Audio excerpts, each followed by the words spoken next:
Hi. Yes, I'm still alive. How are you all doing? We are here in Monster Hunter Freedom Unite. I have struggled greatly to actually find a game within the Monster Hunter series to play where other people are also playing it. There's nothing really to explain that other than I've been very unlucky. When you want to do a live stream, needless to say, you need people to hunt with right then and there, and it's not always possible for that to happen. I've been very lucky up until this point in setting up live streams and actually having people to play with, sometimes against all the odds, but today has not been one of those days where I've been lucky. We've managed to find one other guy who's worth playing with in Monster Hunter Freedom Unite, and really all he needs in the game, according to him, is crowns. So what we're doing at the moment is Yankakku and Blue Yankakku in the one single hunt. So, I don't know if I want to be on this side or on the other side. I've got no fucking idea. Of course I want to be on the other side. What am I doing? Sorry, it's been some time since I've recorded Monster Hunter. I would have come out with a live stream on the YouTube channel much sooner than this. Well, maybe not much sooner, about a week earlier than this. However, the last live stream that I did featured some fucking bell end in the background with a chainsaw, which quite frankly was not going to be acceptable, so that live stream ended prematurely after about an hour, and it wasn't something that I was going to upload. Just double checking the volume. I've boosted it a little higher than usual. Yeah, that's probably fine. Yeah, sometimes I feel that the volume is a little too low, so I've made it just a little higher. So I'm playing like absolute donkey dick, aren't I? I've succeeded in getting hit twice and barely doing anything to the monster itself. Also, I'm used to having a flipped camera view in terms of my directional analog stick, because I've been playing lots of games that have it flipped recently, so if I turn my camera in the opposite direction to what you would assume to be what I would do, that's the reason why. Oh my fucking god. I don't think I've ever had a Kutku shit on me so spectacularly, so quickly. It's also worth mentioning it's got a lot of health. It's doing the classic, I'm just going to turn on the spot with my tail and refuse to let you do anything. It's actually really annoying. I will get my chats up momentarily, but I guess I'm a little focused on the hunt right now. Only for this precise moment. I didn't realize, actually, that the G-Rank Kutku dealt so much damage. I'm sure at one time I was aware of it, but that's quite incredible. The sheer amount of damage that it was doing to me just by using its regular attacks against me. Alright, I'll get my chat up. I wasn't really impressed with this suggestion by trade that we do Yankakku. I mean, seriously. Initially we were going to do Kushala, and then I thought, well, that's stupid. Let's do something else while there are only two of us, and he chooses Kutku. But I suppose in the same breath I should realize, or rather accept, vocally, and with some contrition, that even Kutku seems to be giving me trouble because I'm a bit rusty with Monster Hunter. I've not been playing Monster Hunter in my own time over the last few weeks. So I am a bit out of sorts. Beverage today is Kizakura Nihonshu. I've got no idea what just plugged in. Oh, it's my controller. Sorry, my controller unplugged, which is not even remotely helpful.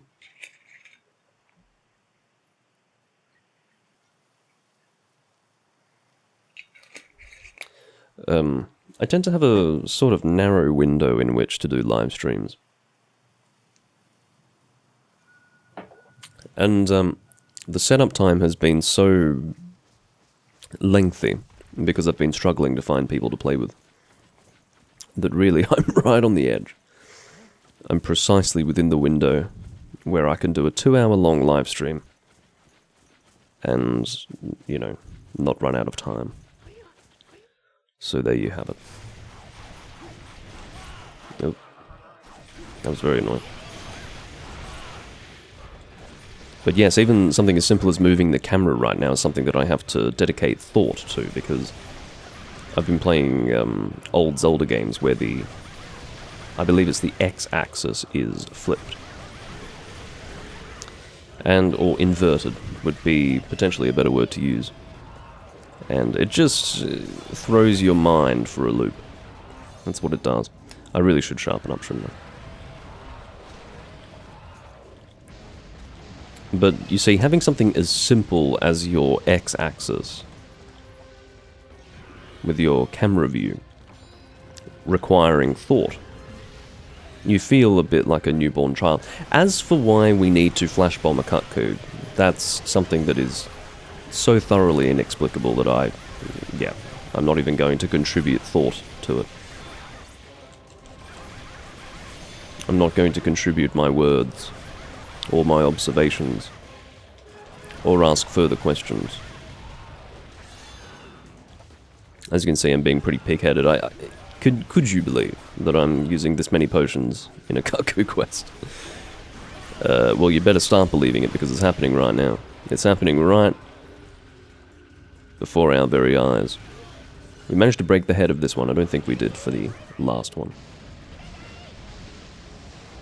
If you're wondering what all the strange sounds are, by the way, it is my dual blades. These are some Japanese event dual blades which make very silly noises.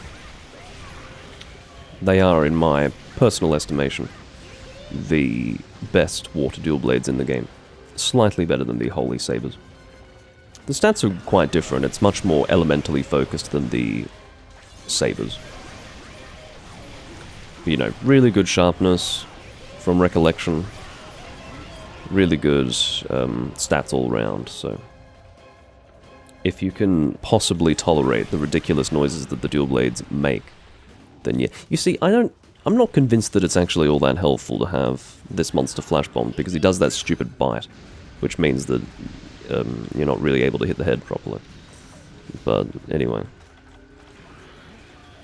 Let's have a look at the stats. We've got 5. Could you fuck right off, and could Trade also possibly resist the temptation to flash bomb the easiest monster in the game repeatedly?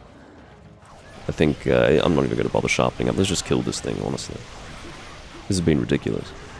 And in such a manifestly embarrassing display that I would like the quest to end as soon as possible.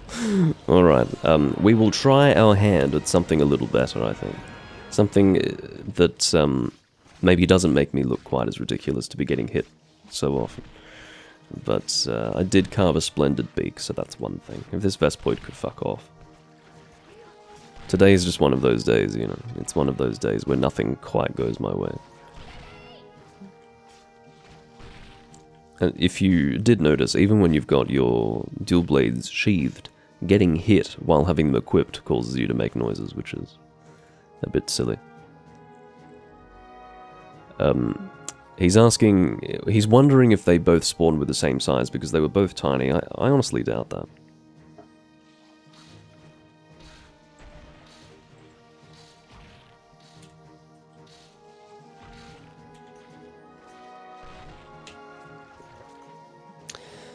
Oh my god. Okay. How are you all doing? I am, struggling to play Monster Hunter. Anyway. As I said, Kizakura. Excellent sake. I try to say Nihonshu rather than sake because sake is a very generic term in the Japanese language. I would like it to be known to all that as far as wine and wine-based derivatives of alcoholic beverages, sake would be my favorite. Nihonshu.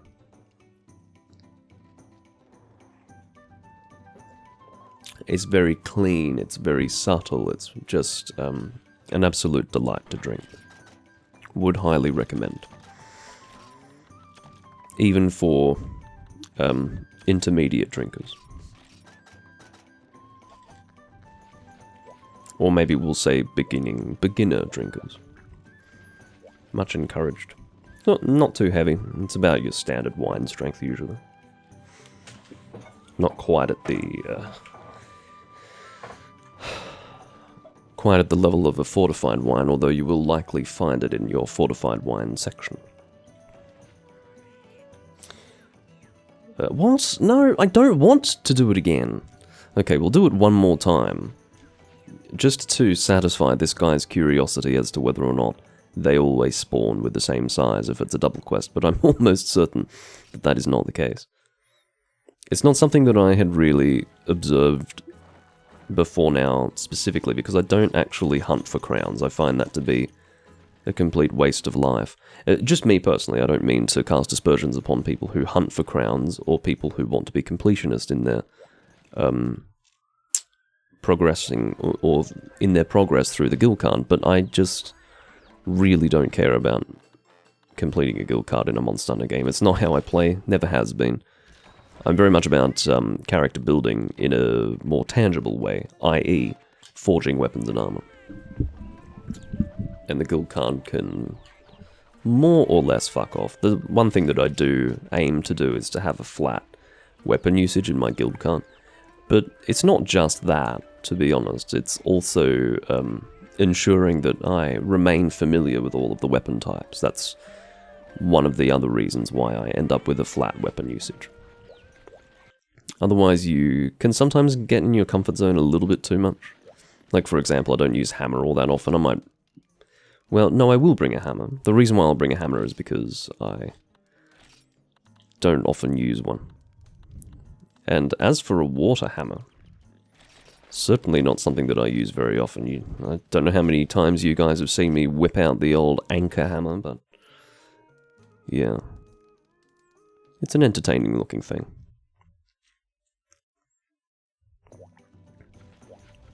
Alright, one more, Kutku. One more. I ain't doing more than 2. You will have to drag me kicking and screaming into a third one. And it might end up in an absolute rage quit of the live stream. That's how strongly I feel about that. Take 2 of Kutku. A guy named Brazzers in the chat, instead of responding to my call out for joining a random hunt's room, is asking if anyone wants to hunt.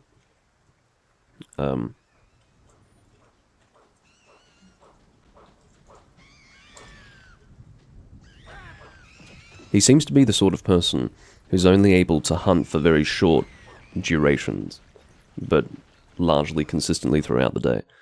Because he was in this room about 15 minutes ago, and now he's asking if anyone wants to hunt, which is kind of weird. He was in this room and said, gotta go, thank you for the hunts. Can I get my golf swing out? Yes, I can. So, it looks like we both alighted upon the idea of using the hammer, which is not always great. The smaller the monster, the more problematic it gets to have 2 people using the hammer, but I don't think we'll be doing many super pounds. I did a super pound back there because he was nowhere near the monster. Again, this guy really needs to resist the temptation to flash bomb the easiest monster in the game. He must do so. I understand that I'm playing terribly, and potentially he is as well if he feels the need to use a flash bomb, but yeah. Just so that people who perhaps are more inclined towards the 4th and 5th gen games, and perhaps even 3rd gen, understand what I'm saying. Basically, in the first 2 generations of Monster Hunter, a flash bomb is a free pass. It just gives you an automatic win against most monsters, and so the use of it is meant to be for when you're at a severe disadvantage. So in other words, you're playing terribly and the monster's getting the better of you. And or it's a particularly difficult monster and you just really want to speed up the hunt. Well, I feel that neither of those apply in this scenario. You see, due to the sheer effectiveness, or the profound effectiveness of the flash bomb, you really want to be sparing in its use, but spamming it for a fucking Kutku is, well, I think I've made it clear where I stand on that. The safest and least disruptive place for me to stand is indeed at the rear of the monster. That was a little more successful than the last hunt, I have to say. I think we ended up with brazzers in the room. Yeah. I believe I've hunted with brazzers before on camera. It was not a recent cooperation. But yes. He has a very striking name. Very striking name.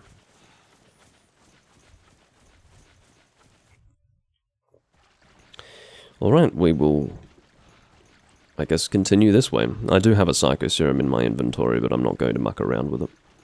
Not necessary. I don't believe that there's actually a hot air balloon in this location, so I'll just have to sniff him out. It is Monster Hunter after all. I should be able to manage that much. It's part of the hunt.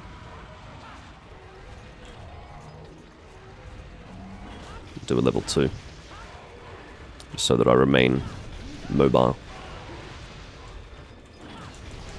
Of course, the experience of using a hammer in the first 2 generations of Monster Hunter is exceedingly different to that of 3rd gen and beyond, and one of the reasons why, or rather one of the distinctions that I can draw, is that, oh, for fuck's sake, is that the turnaround animation of a monster is much more disruptive for the hunter in the first two generations. So if I'm standing here, for example, doing a triple pound, and the monster decides to turn on the spot, that is likely to interrupt my combo. Whereas that just doesn't happen in 3rd gen and beyond. So it's actually much safer to use the hammer in the later games. Oh my god. So yeah, your positioning and your timing has to be even more accurate here. And you are unlikely to see that level of prowess on display today. Especially considering that I barely use the hammer. Oh, for the love of all that is holy, man.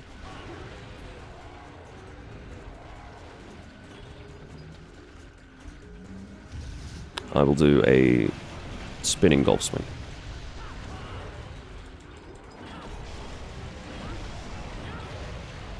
Alright, let's go for the head.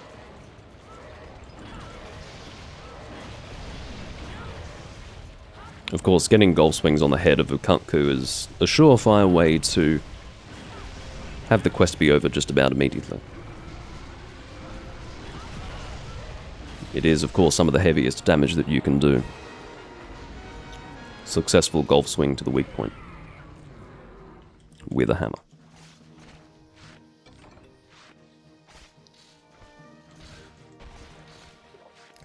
I'm actually not going to ask what Brazzers wants, if anything. Because he may become activated and try to grind something. I don't want him to do that. What I said to him in the Discord chat was, I definitely want a strong Kutku wing, that's probably better than that. What I said to him in the Discord chat was, join Hall 17 for random hunts, so hopefully I've framed the situation appropriately. We're going to do random shit.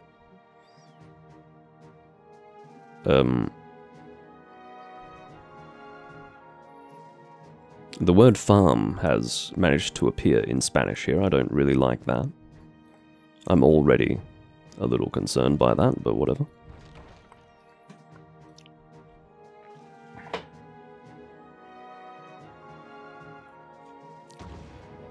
In terms of the drinking receptacle, some of you are probably more familiar with my traditional Nihonshu cup, but this one is a little finer in some ways. I got that about a year ago, and it's very nice.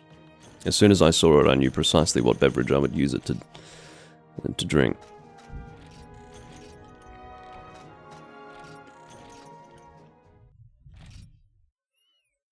Alright, I would like to make it very clear. Trade Dar is complaining that he still hasn't got a crown. I mean, what a phrase. We did 2 quests and he's commenting on the fact that he didn't get a crown, as if that's unusual in any way. Alright. At least it's easy and quick, he says. Yeah, well, I'm not grinding it, man.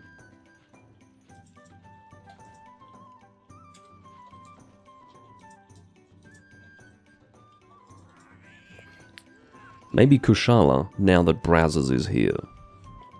Obviously, it gives me no pleasure whatsoever to have to repeatedly use the word Brazzers in my live stream, but we have a man of culture in our midst. So, maybe I'll just call him Chino, how about that? Chino. I don't know why, but Chino sounds derogatory to me. I could be entirely wrong, maybe it's not. But, I feel like there's something poking in the back of my mind, like there's some historic derogatory term, which was Chino, and, it was applied to individuals, but anyway, some sort of epithet. But I'm probably wrong. Alright, if we're doing Kushala, I'm going to bring poison, and I think that's going to be dual blades. Because last time I did Kushala on camera, it was longsword that I brought, so we'll do dual blades this time.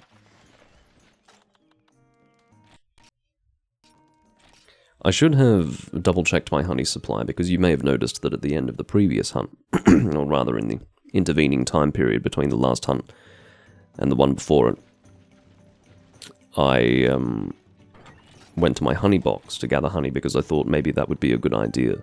And look, 2 stacks is okay, but it's not amazing. You could definitely have a lot more honey than that, so I'll try to remember during this recording process to go to the honey box.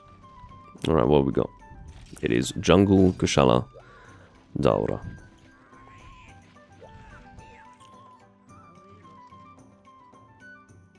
These 2 will speak to one another in Spanish, which is fine. I really don't care. Both of them can speak English, and they know that I speak English, but they're not going to communicate with one another in English. That would be an absolutely absurd scenario. Absolutely absurd scenario. But I don't care. I'm not here to chat with them. I'm here to hunt with them and chat to you, I suppose.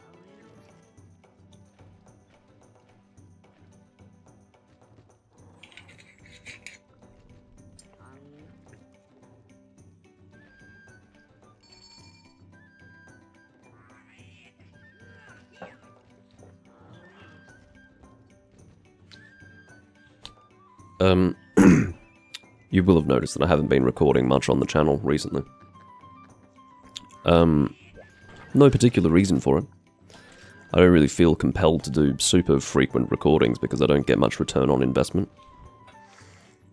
Viewership is a little bit on and off, so yeah. I will record when I feel like it is really the bottom line. I obviously appreciate it when you guys tune in, but yeah. I do have another channel where I do non-Monster Hunter stuff, and to be honest, I have more fun doing that these days, so I tend to put more time into that. Not sure what Trade's doing. Come on, Trade. Well, how do I say your name? Is it Trad? Trader? Here we go.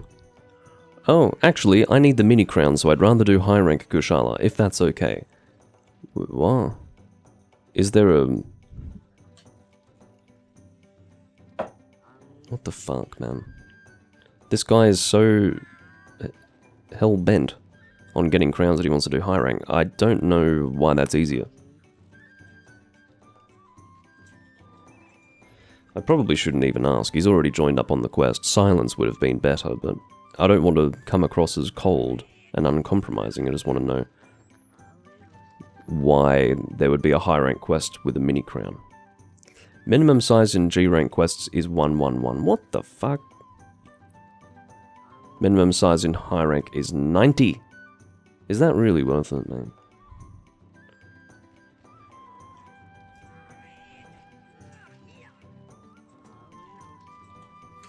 I'd prefer G-rank if that's okay. Like, if you were prevented from getting a crown, I would understand, but... yeah. Oh, hello, Hictory. Oh, sorry, I thought it was someone misspelling the word victory, but no, it's just Hictoy. Oftentimes, in your mother language, you tend to go for recognition before actually reading what something says, and it just looked like a typo of victory there, so that's what I thought was going on.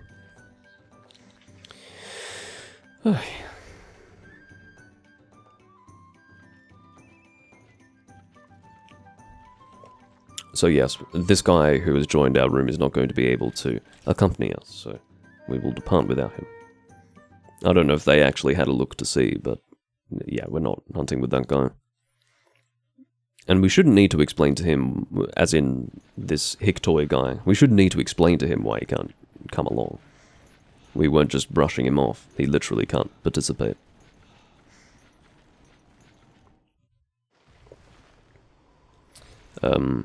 But yeah, I tried to get hunts in 4 Ultimate, they were all low rank. Not even... Oh no, low rank and high rank. It was all low rank and high rank. Same in 3 Ultimate. So, you know, the notion that I'm going to do a high rank quest now that I've finally made it in here is ridiculous. This is a weak Kushala, actually.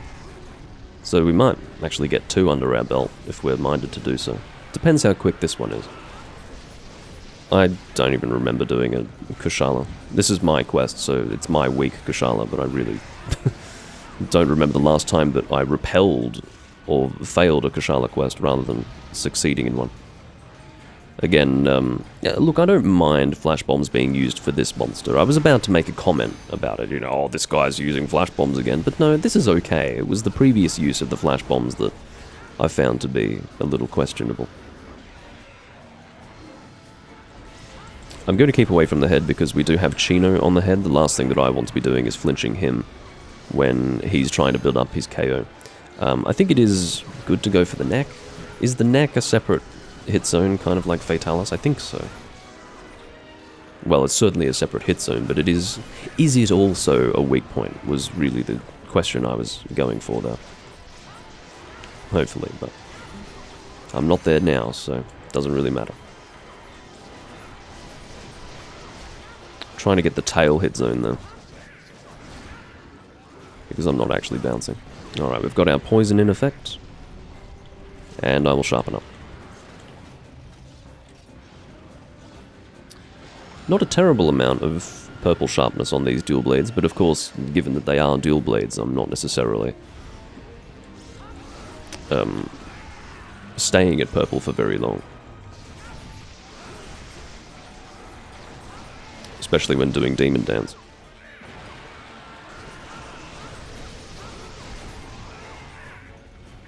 You can see the nice blood effect there of Monster Hunter Portable 2nd G. I may as well mention, because some people may not be aware, I'm actually playing a translated version of Portable 2nd G right now. Not Freedom Unite. But there is crossplay.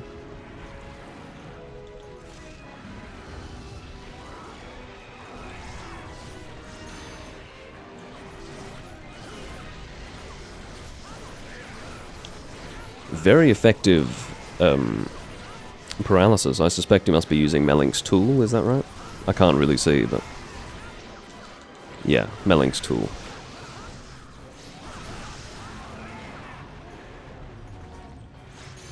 Very effective sword and shield.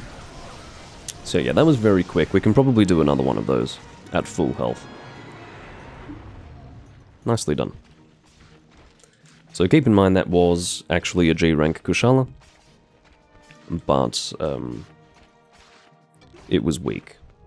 Its tail had already been cut, its head was already broken, and probably had a very small amount of health.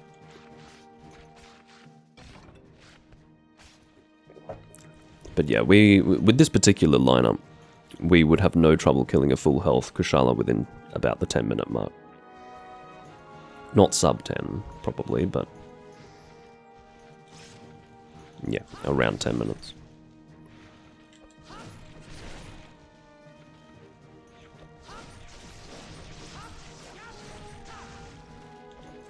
Maybe we could fight him in the desert next? We'll see. Trade Dance says, oh, it was already injured. Lucky you. What do you mean, lucky me? I wanted to do G-Rank so that it was a substantial hunt. Not something that was over within a few minutes, but that's alright.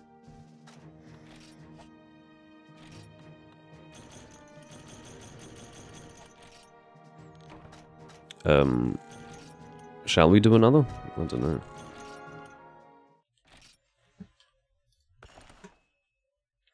Oh. Looks like Jim is going to join us. I haven't hunted with Jim in years, I don't think. Probably, I don't know, 2023 would have been the last time I hunted with him.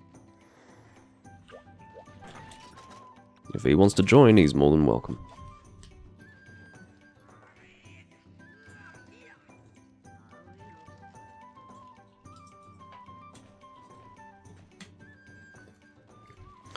Alright, so... I don't really have to do another Kushala, I really don't care. How about I do the random hunt command? Chameleos?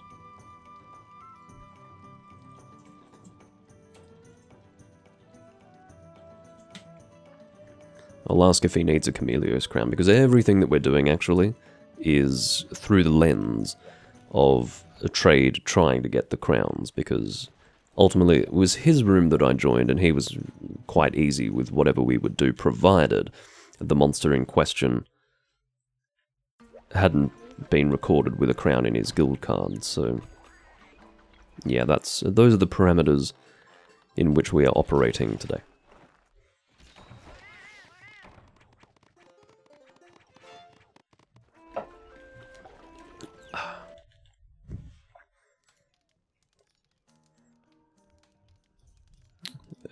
No ice cream, there is no room in here. I don't know what he's doing. I'm assuming Jim wants to join. He didn't make it clear. Usually when someone, you know, peeks into your hall using a command to see who's in it, they are registering their interest in joining the room, usually. How about I bring a greatsword? Equip set. Need to do some decoration shifting here. Should I bring dragon? Oh, certainly not that one. I don't know why I've got that. Well, I do know why, but... yeah, Brunhild is what I use. I'll use Brunhild. Because I always use Teostra del Sol against Chameleos, so I'll change it. Change it up. Both fire and dragon are appropriate choices. There we are.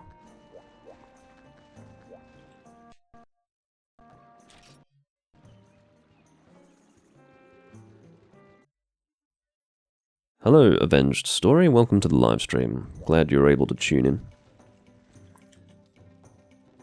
I'll send a Discord link through so that you can be on my Discord and you can get notifications for when I actually go live. It's not a completely public Discord, you see. It's public, but it's largely invite only. It's just to prevent people who don't really want to be there from being there. So, if you are interested, I'll send one through now.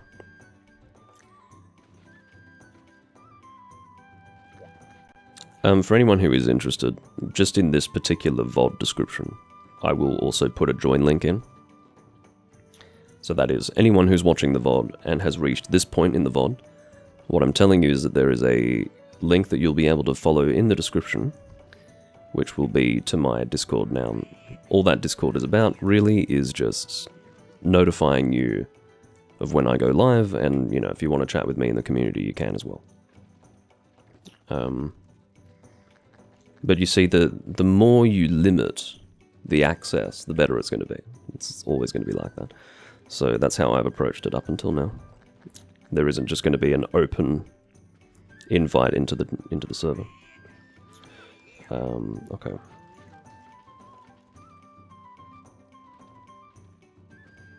I'll double check to make sure that I've set up properly for the quest. And then I'll fire off that invite in just a moment. Invite.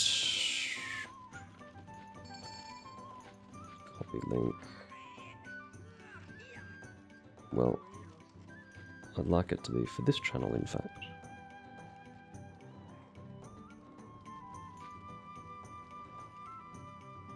I used to be able to make one for a specific channel. Here we go. Invite. Copy link. Very good.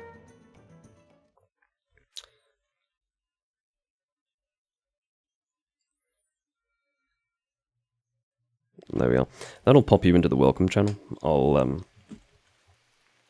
just let me know who you are if your name is different, and then frickin' live stream's playing back. But yeah, it'll put you in the welcome channel, and then you'll need me to manually give you a role so that you can interact. But yeah. As I said, it's not like a super private Discord or anything. It's just that when you have an invite link sitting out in the open,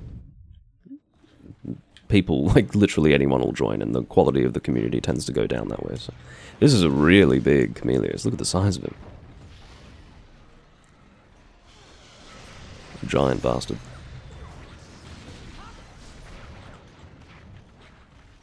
I think I'll be aiming for the back legs for the most part, but if I have a head opportunity, I will go for it. It's only because, you know, I'm using a greatsword, so I don't really know if I'll be able to stand by and charge the head while it's moving around. I don't really know what my opportunities are like. For example, like, when does he put his head down in such a way as for me to hit it without getting hit myself? I don't know. Don't have the answer to that question. Oh, I hope I don't hit that guy with my upswing. I did not, but this is probably the biggest Chameleos I think I've ever seen. He's gigantic. This is unbelievable.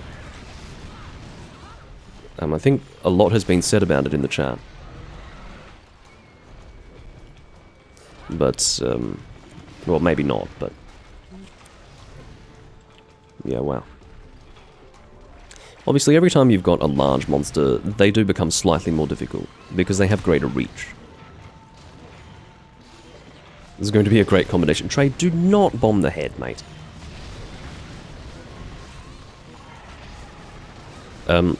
Fun fact, this is a little fun explanation. This is a tidbit of information that I will share with those of you watching, but which Trade will not benefit from because he's not listening.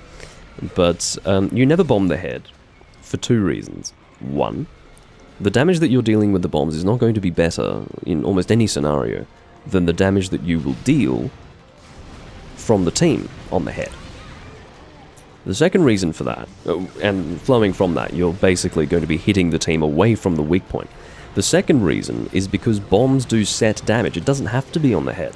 What you want to do with bombs, if you're insistent upon using it during a paralysis or during a trap or whatever, is to put the bombs as far away from where people are going to want to be hitting the monster as possible, because it doesn't matter where you put the bombs, the damage will be the same.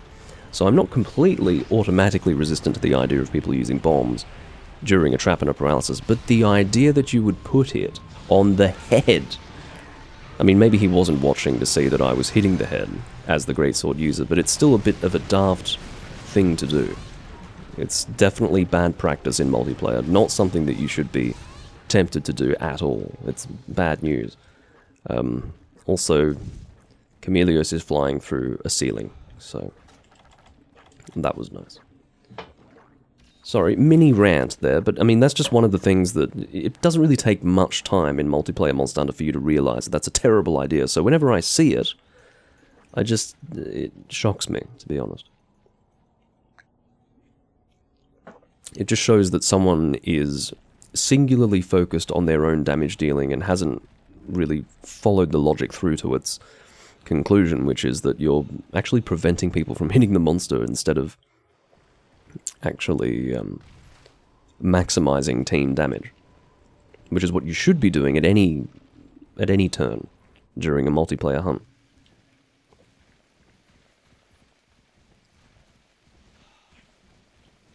But yeah, I don't necessarily hold it against him. It's just it's really dumb. That's all.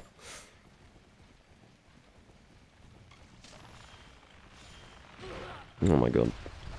And of course, the larger the Chameleos, the longer the tongue is going to reach. Well, these guys can do their little item exchange, and I will hit the monster.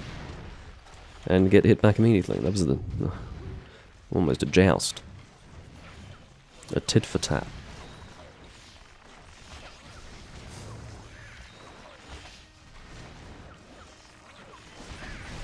But yeah, as I suggested, fire is probably your ideal element to use against Chameleos, but you do require dragon damage to break the horns.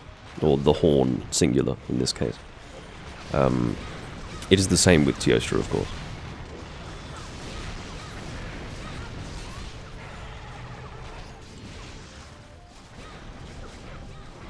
And usually when you break the head of an Elder Dragon, well, at least for the 3 Elder Dragons of 2nd generation, when you break their head, it prevents them from using their special abilities. So for Teostra, he's not able to do his fire aura.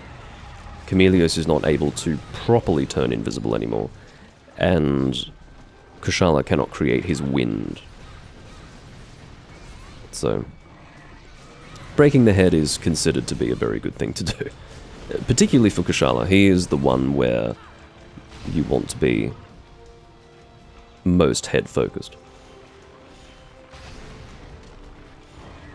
Yeah, Chameleos first appeared in Monster Hunter DOS, which came out in 2006, so yeah, he's a pretty old monster. He's almost an original, but not quite.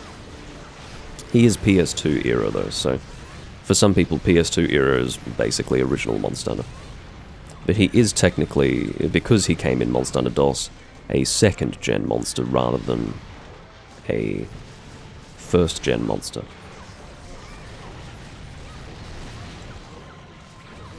So yeah, this is actually technically the 3rd game that he appeared in.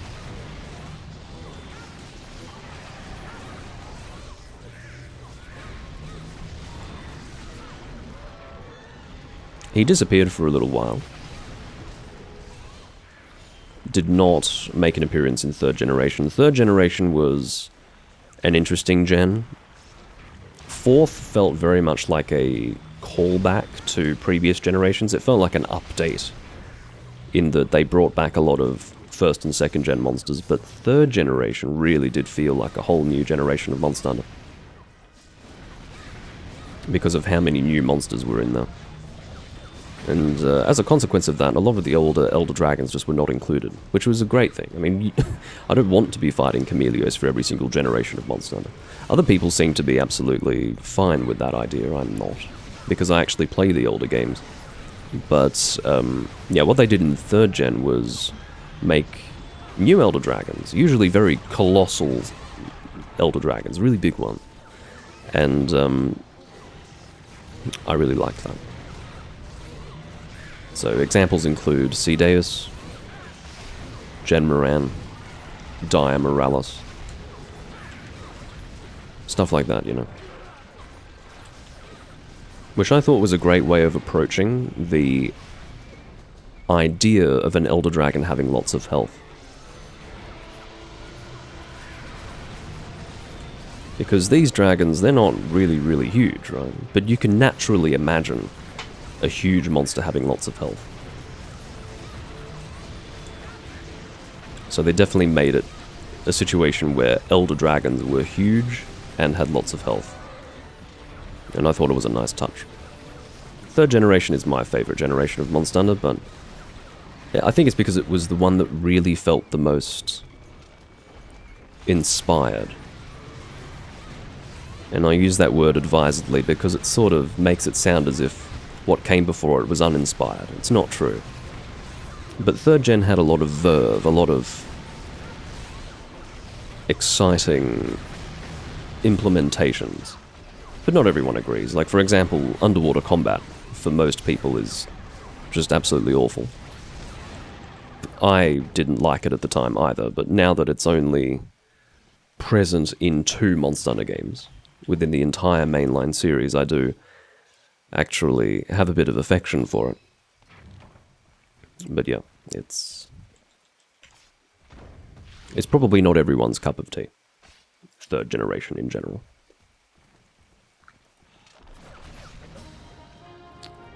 Hello, Rome.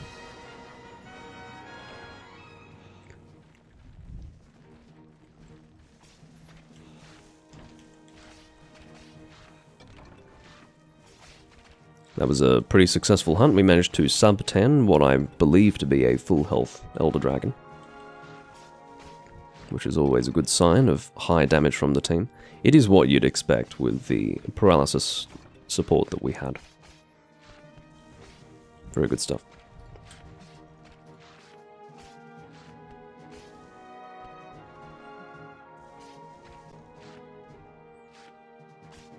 Okay.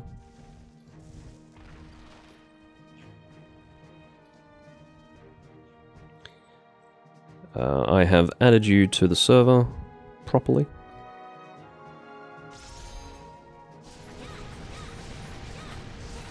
With the pronouns professional dish licker. You won't complain, I presume, if I say that I thought it said professional dick licker, but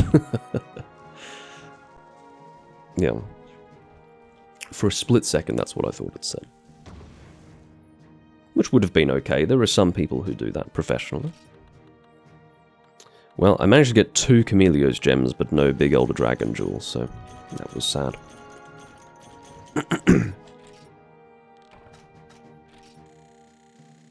You get that often.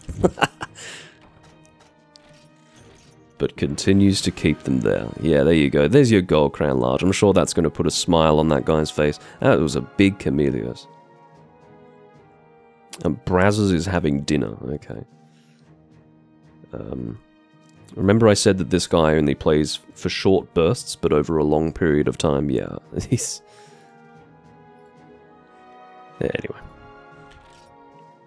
He's likely in a demanding household. A household that demands his time at multiple intervals during the day. Which is entirely acceptable. If he's a younger guy. If he's 30, though. If he's 30... Well, he might have an infant child. He might have... Anyway. Let's do a reroll on the old server. CRH.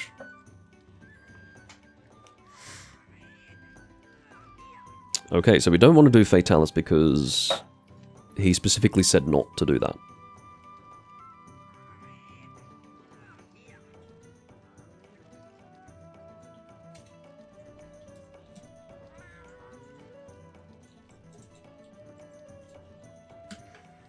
Just asking him to do a reroll. We've ended up with an epic hunt, which he also doesn't want to do because apparently it's bad for crowns. I don't know if that's true. I'm going to assume that it is because he's got a better understanding of it than I do.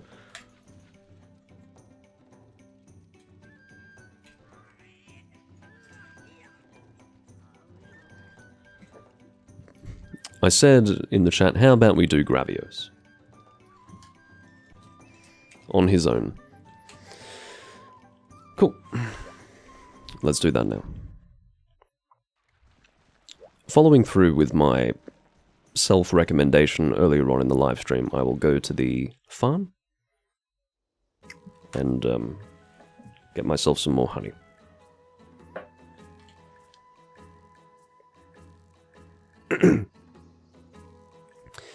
Yeah, so I would say the way you're playing the game, Avenged, or playing the series, I should say, is the best way to approach it. I think it's better to just go backwards through it. You know, don't dunk your head into 2nd gen if your only experience is 5th generation. It's a bit too much. It's not for everyone, of course. Some people are really quite adept, I've noticed, at starting with something completely different, but I think the highest chance of you being receptive to older Monster Hunter is to go one step back rather than doing a fucking Olympic long jump over to, say, 2nd gen or 1st gen. Weirdly, I've encountered people who can do that, and credit to them for sure. You know, world players in the past who would go and play 1st gen and actually enjoy it. I actually don't know how that's possible, that a person could be that flexible of mind to be able to achieve that. But they did, and I've definitely seen it and encountered people like that.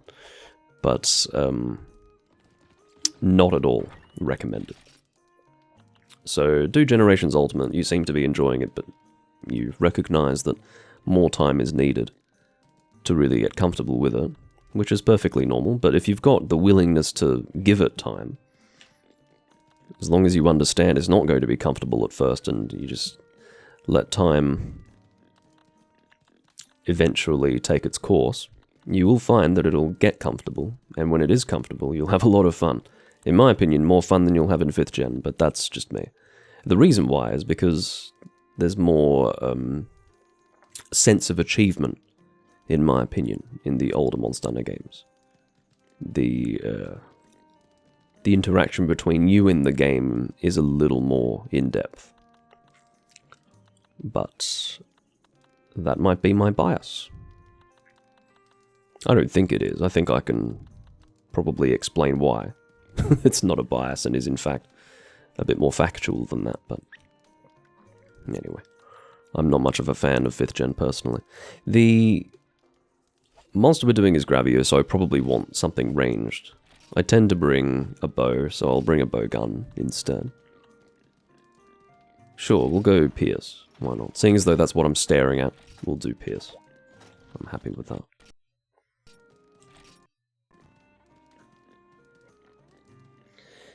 Yeah, stick with the weapons that you're at least sort of familiar with from 5th generation, because at least that way, even though the moveset is going to be different, the way that you position yourself while fighting the monster is probably going to be the same. So, again, same principle. Don't completely change it, just go back one step, introduce as little as possible that is new into your experience, and then work your way through, you know. But obviously, I do recommend trying as many weapon types as you can. It's worth mentioning that some people in the old series, in fact a lot of people in the old series, would limit themselves to 1 or 2 weapon types, because they weren't willing to branch out and try different things. So, you know, if you did end up only really using 1 weapon type, it wouldn't be the end of the world, but I always recommend using as many as you can. It really multiplies... Oh, what am I doing? Change equipment. No, I don't want to do that. I want to... Yes.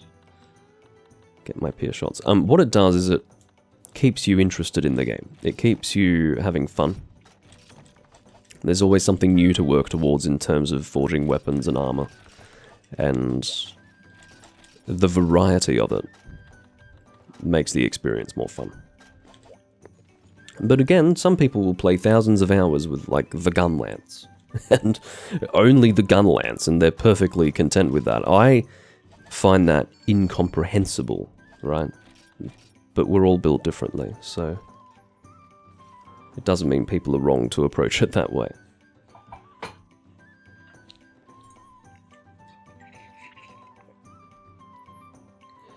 With Old Monster Hunter, it's very important to have a good reference. So, in 5th generation, not all of the information that you need to play the game is contained within the game itself, but you get a lot more of that than you do in 4th gen and going backwards from there. I would recommend getting... Well, if you're on a computer, which I presume that you are, I would get something called Ping's Dex. That's P-I-N-G' Dex for Monster Hunter Double Cross, MHXX. Now, that is the Japanese version of Generations Ultimate, but it is fully translated and fully updated with the Generations Ultimate naming for everything. So it is effectively the Generations Ultimate Guide. Now, this is it's an application that you run that will have pretty much all of the information you need. If you didn't want to download something, then I would probably use Kiraniko, which is also very good.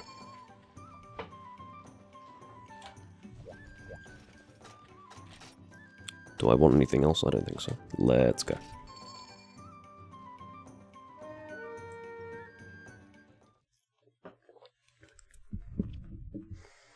Yeah, look, if you're using Kiraniko, that's probably good enough.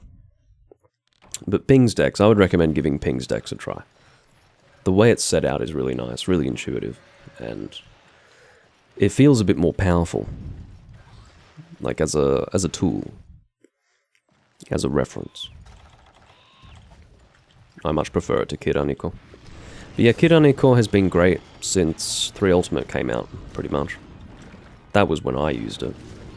And then around the later part of 4th gen, I discovered Ping's decks.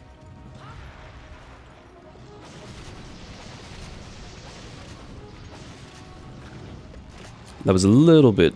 Oh, okay, we're getting to sleep. Not something you often see in 2nd gen, because sleep is very easy to fuck up in multiplayer. Oh, for goodness sake. Thank you for that, Remobra. I'm assuming we got a bomb wake up, which is better than nothing.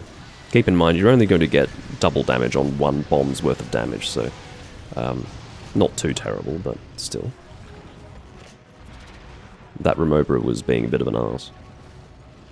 Yeah, that's right. Ping's decks, Monster Hunter Double Cross.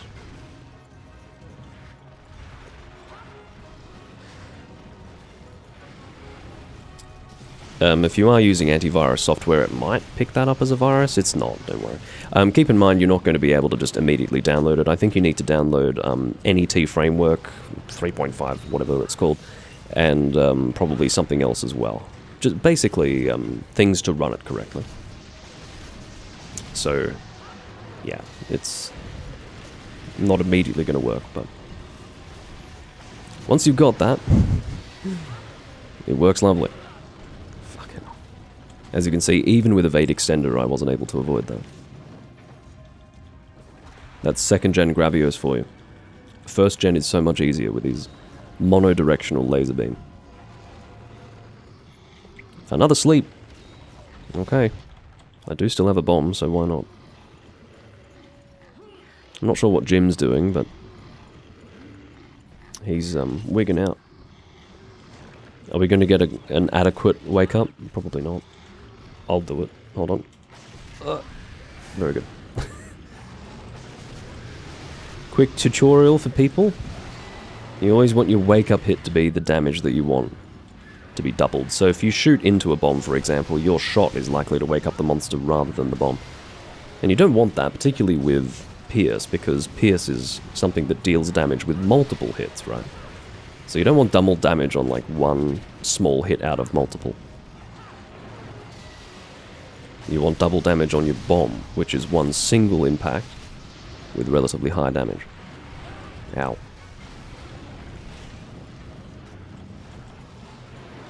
But yeah, see how you go with Ping's decks. If it's a bit complicated, don't worry about it. But yeah, Kiraniko is a perfectly acceptable reference to use as well. And there goes trade. Goodbye. We've traded him for Jimberg, who has now entered the fold using the Tri-Cannon. One of the Kirin light bowguns. Very good for cluster shot. I don't know if that's what he's using it for. I can't remember what else it's good for. Could be good for element, but I can see he is actually shooting cluster shot though.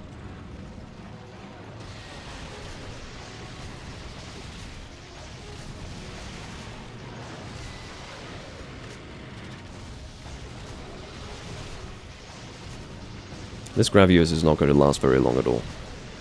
Not with the full gunner team. Trade? Did he just enter the area and get hit by the laser? I think that's what happened. Yeah, he's pierced. He's like, I just came in! Oh my god. I did see that. I saw that, because I didn't even know he was in the area, right? And then I realized that Gravios had been facing towards the entrance. And I sort of put 2 and 2 together.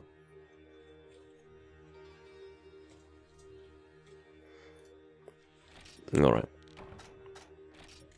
Not exactly a happy result, but it doesn't mean that we submit to it.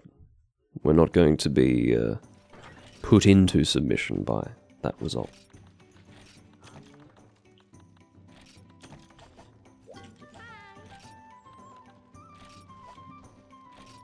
I'll buy whetstones, not because I need them for the next hunt, but because whenever I am thinking about getting whetstones, I should get them, because I don't want to be in a situation where I need them, but don't have them.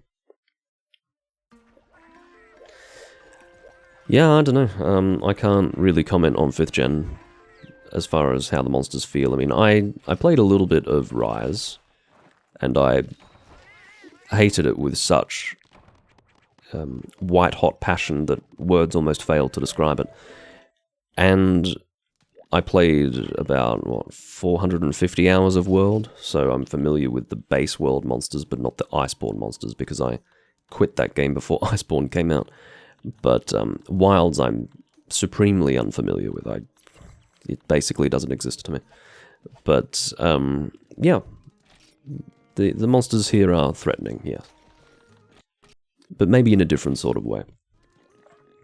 You do definitely have threatening monsters in 5th gen, but the manner in which they're threatening is very different.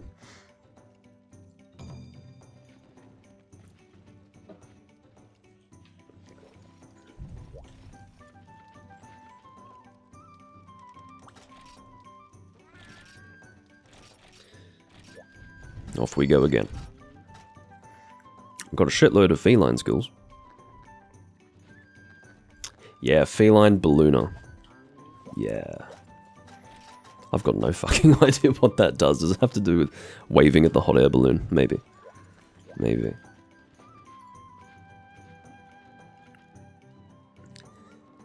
Tradar, or Trade says, and that seemed pretty big too. I might have missed a crown, yes. Again, he is crown farming, so I understand the frustration.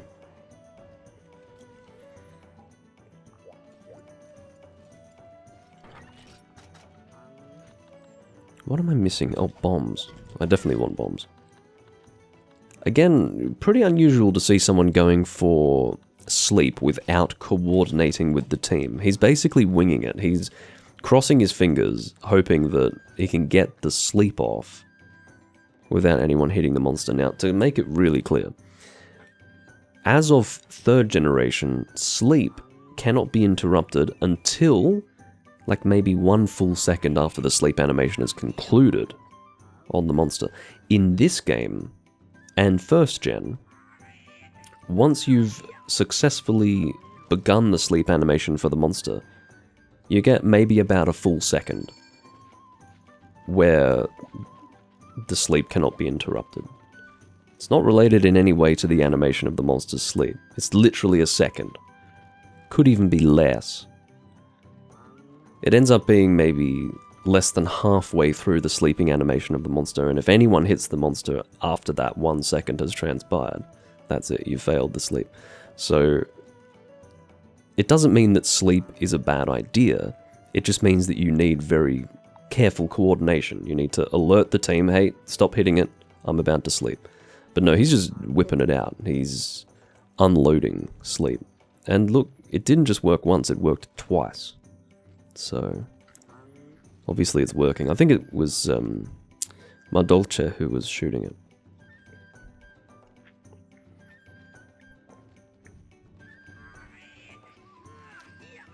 The only reason why I wouldn't bother is because it's a waste. Yes, status shots are a bit more damaging in this generation of Monster Hunter, but I don't really see a use.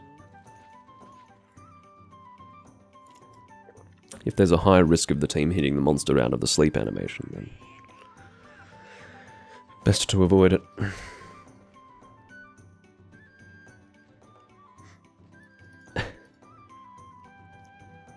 There's someone in the Discord saying that actually full health G rank Elder frickin' Kushala Daora is perfect for a duo. Yeah, it's perfect, but well, not perfect, but it's doable, just not what I like. It's good for a well-coordinated duo, I'll say that. It's just referring back to the beginning of the livestream. Alright. Let's do it. Let's have a successful hunt this time. I don't know what's happening with Trade. I don't know why he's getting one shot. Because yes, it is true that he was hit in a very unfortunate way in the previous hunt, but why is his defense so poor that he's getting one shot? Was it an issue of him not recovering his HP bar? Even then, it probably shouldn't be one-shotting him as a Blade Master, so maybe I should inspect his loadout to see if he's got some kind of defense-related deficiency. I don't know why he would, because he's insisted that the only thing he needs to do in the game is farm crowns, so he must have appropriate defense, right? Right? You would be surprised how many people play Monster Hunter in the endgame, and they're sort of standing around going, oh, I don't really have anything to do. And I'm not saying this guy is that person, I'm just saying, you know, you'd be surprised how many people have got no earthly idea how to continue playing through the game and building on their character. And I look at them and I say, if I were in your position, I wouldn't even know where to start in building my character. But it's just one of those game series where you have to be very self-motivated. This isn't really the sort of game series where you're given tasks. You make your own tasks for the end game.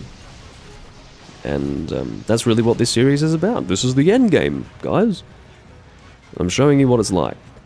Or maybe I'm not.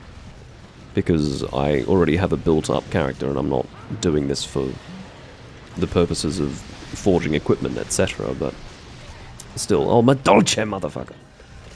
What are you doing? Do you reckon he abandoned or disconnected? I don't know. Do you think maybe he rage quit after failing asleep? I really don't know. Anyway. I'm actually not sure. It would be funny if he rage quit, but I don't think he would have done that.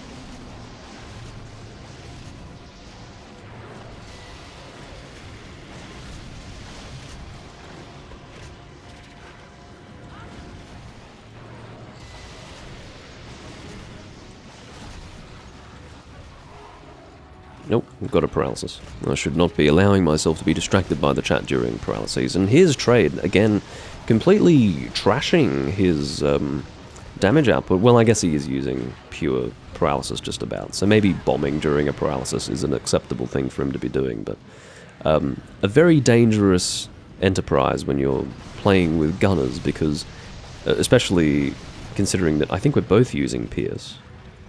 At the very least, Jimberg is using piercing elemental shots, so...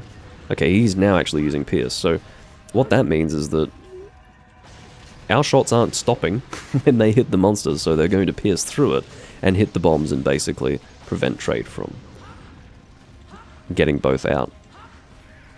And even if he does get them both out, he's definitely detonating himself in the process, so... Not a completely bad idea to drop bombs in his circumstance, but as I say, a bit dangerous. But yeah, even without my Dolce on hand, we will be okay.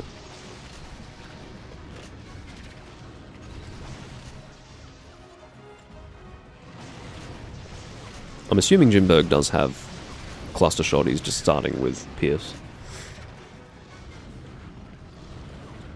I didn't bring combination materials because I really don't need them. I just brought full ammo for levels 1 through to 3, and that was going to be enough.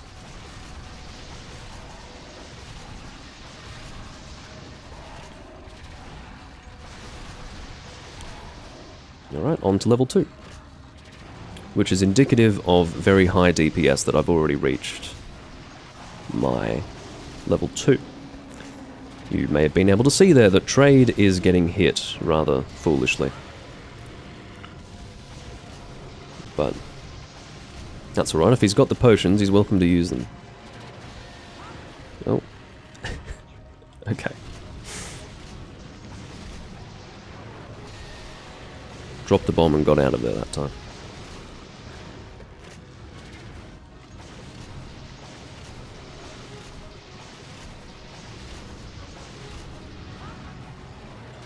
Whenever you're evading the sweeping beam of a Gravius, you always want to go to this side. See how the beginning of that doesn't actually completely come through, the laser beam does not immediately start to fire. You've basically got an almost projection of where it's going to go, and that's the beginning of the sweeping beam, which gives you a sort of opportunity to avoid it.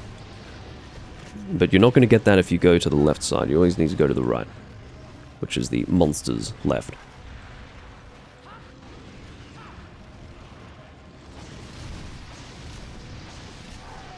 We've got a limp. Goodbye. Get out of here. 2 gunners, 1 paralysis. Equals a dead Gravios.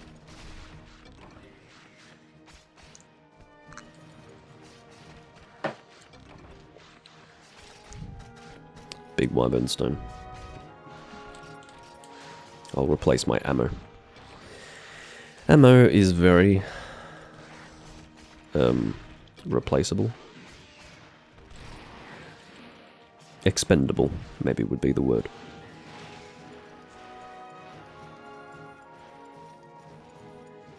Okay. Hopefully my Dolce is still hanging around.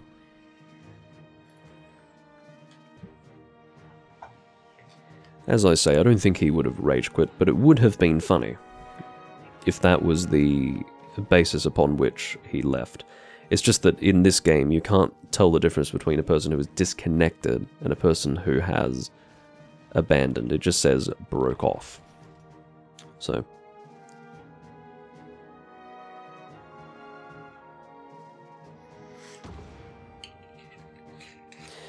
Hello, Hossein. The hunts are actually going well. We started off with just me and one other guy, but since then we've managed to get a group together. Slow start is what I would say, but we're doing well. There you go, Heavenly Gravios Shell. Good stuff. I don't know if I need one. Probably not. But... always happy to have one.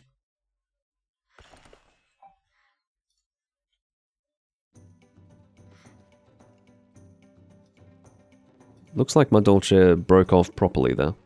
Or did rage quit and decided not to come back. He didn't say anything. He broke off, didn't say anything in the chat. He's no longer here. Very well.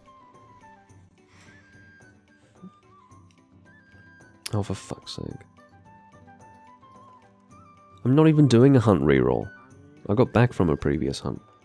Don't worry, it's just Discord things.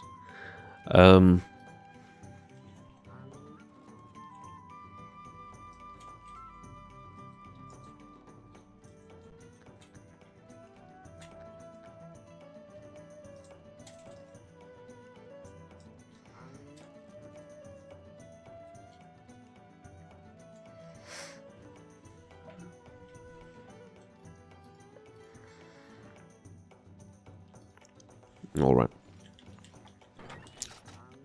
I don't know what we'll do next, but I'll figure it out in time.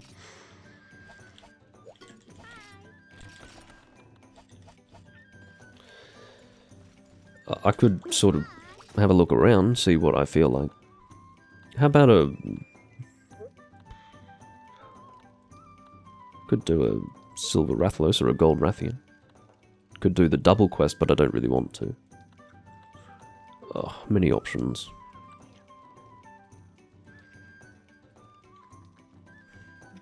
He doesn't want to do multiple... Oh, okay. Trade is going to go to bed. Okay.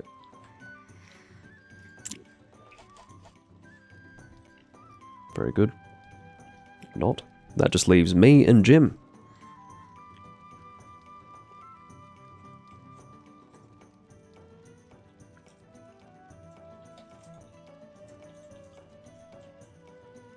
Alright. I'll share the Discord window here. That way you can see what's going on.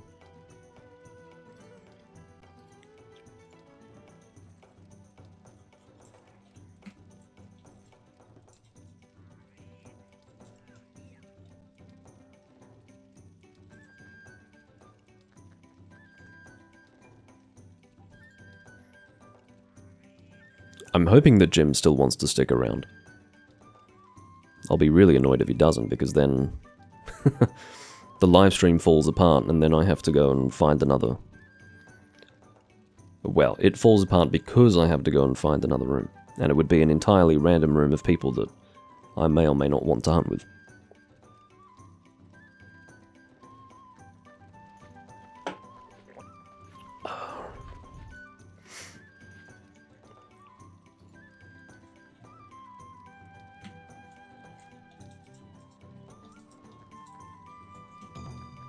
Oh.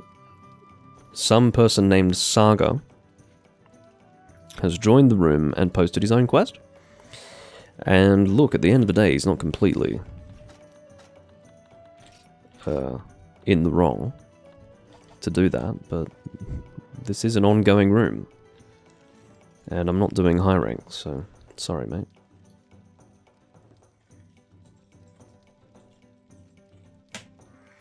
I'm politely letting him know that it's a G rank room. Oh, never mind. Okay.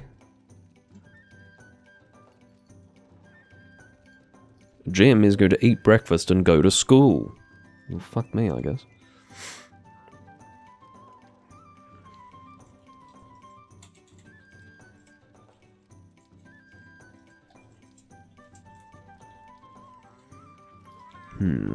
Well, this is the beauty of live streaming, isn't it? Sometimes your group disappears. And then you have to try and recover it.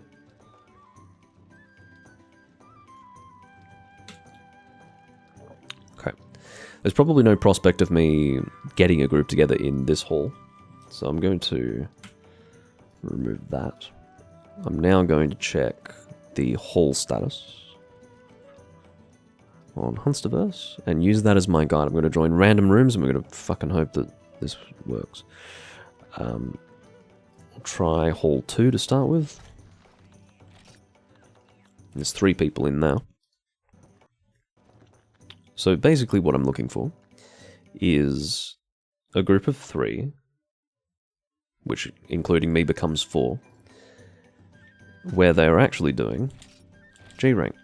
These guys are G rank. That's good news. Okay, I will say hi to them.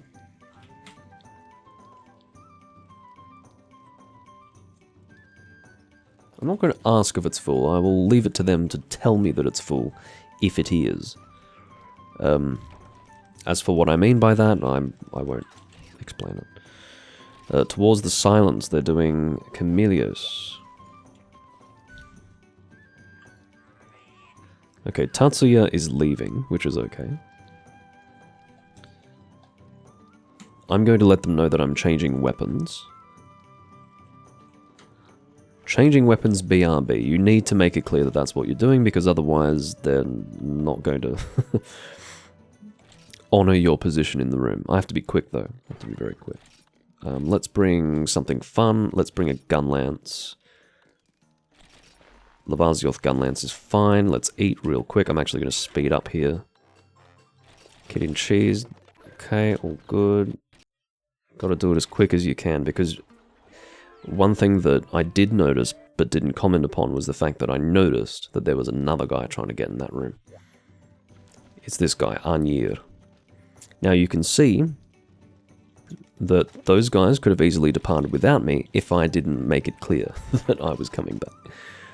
And worse still is the scenario where sometimes someone can steal your spot in the room, and then the group just doesn't say a word. They just let them take your spot, and then you're just awkwardly sitting there, left hanging, left high and dry. Alright.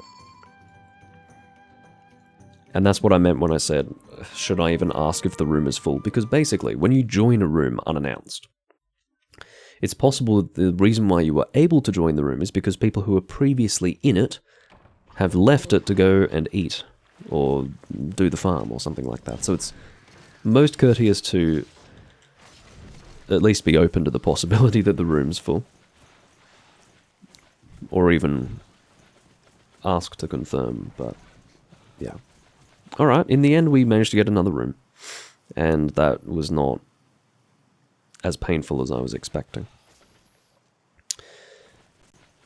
Oh, hello, Chameleos. I forgot what we were hunting, otherwise I would have known that he started here. Open with a wyvern fire.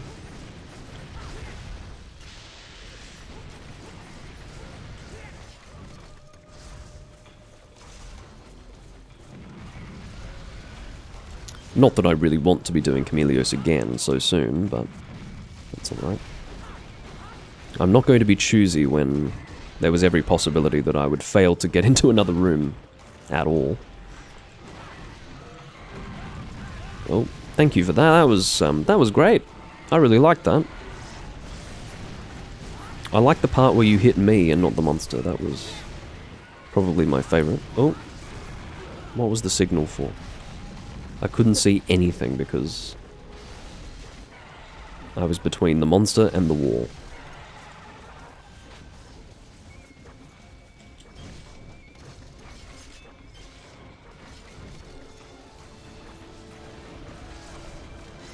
Got a knockdown. I don't know if it's worth going for the head. I'm going to do it anyway. I ask if it's worth it or not because I don't know if I'll be flinched while here. I'm a little bit cautious about this cluster shot guy. You will notice that I'm not actually recovering from my poison because I neglected to bring antidotes. I've been a little bit naughty with that. Been very naughty. Because I've been a little bothered from the very beginning of this live stream actually about the fact that I don't have any antidotes in my inventory, but I just haven't been putting them in there. I'm not sure why not. And of course, now that I need them, I don't have them, so... Very bizarre behavior on my part, but that's alright. And uncharacteristic of me as well. I usually carry everything that I need so that I don't need to think about it before I depart on the hunt.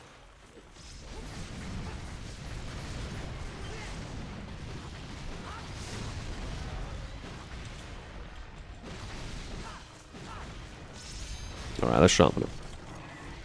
If I'm starting with purple, once I drop to blue, I need to sharpen up again.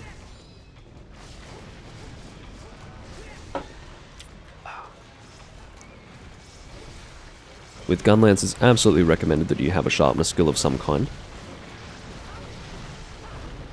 Because, particularly your Wyvern Fire and your shells are going to deplete your sharpness very quickly. The function of shelling with the Gunlance, really, in 2nd gen, is to give you an infinite combo. It's the only way to get an infinite combo. So you basically do your 3 thrusts, shell, and then you can go back into 3 thrusts again. So you are going to be shelling a lot.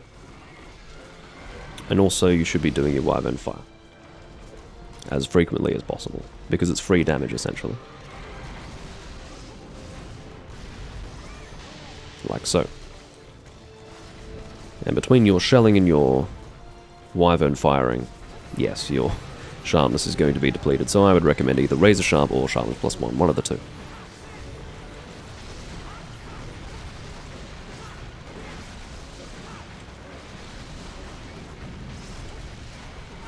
Let's say we're doing pretty well.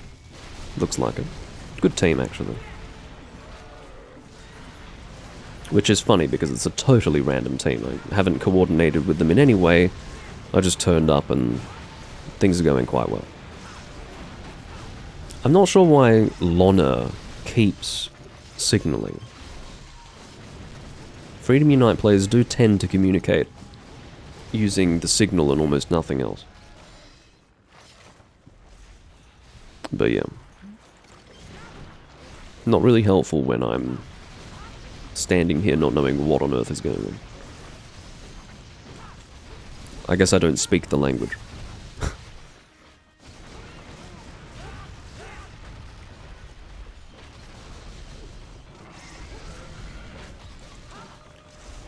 By the sounds of it, Hossein, your drive is actually okay. If you were able to reconnect it using an enclosure,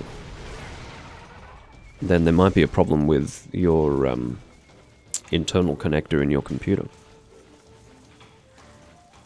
But I'm glad that you were able to get that connected again. Lost save data in any game really sucks. It's funny, this whole business of don't kill games, which has been very topical as of late.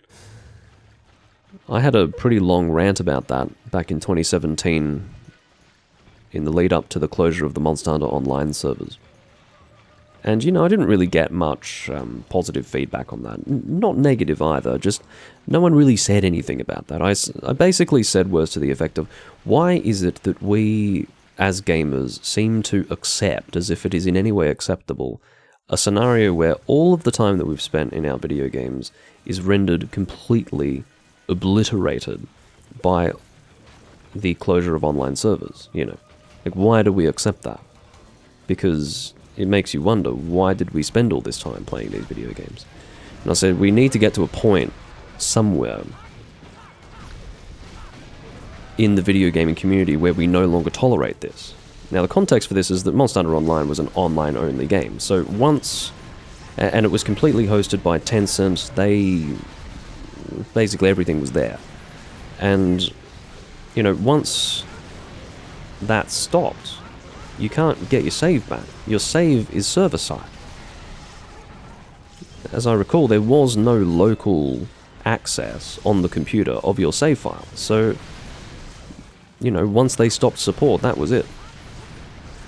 But, yeah.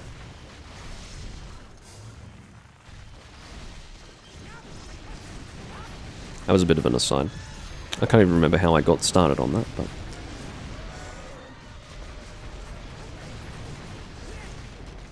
I wasn't really personally afflicted by any sort of misfortune as a result of the Monster Hunter Online servers closing. I was G-rank in that game, but I hadn't built my character very much. It was a weird game, not a good one. Obviously not a mainline Monster Hunter game, but my god, it was so different that the pleasure of playing the game was really marred by the strangeness of the whole thing. Basically, a lot of it felt like a waste of my time. It actually felt like I wasn't even properly building my character. It felt like I was getting a lot of free handouts, and nothing before G-rank mattered at all. So, anyway, it was a weird game.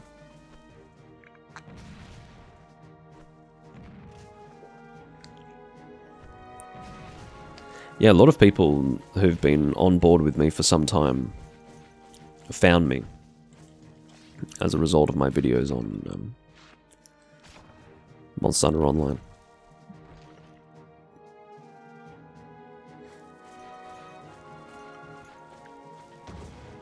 My first Monster Hunter Online video was very weird. It was me basically sitting there shitting myself laughing at basically how bad the game was.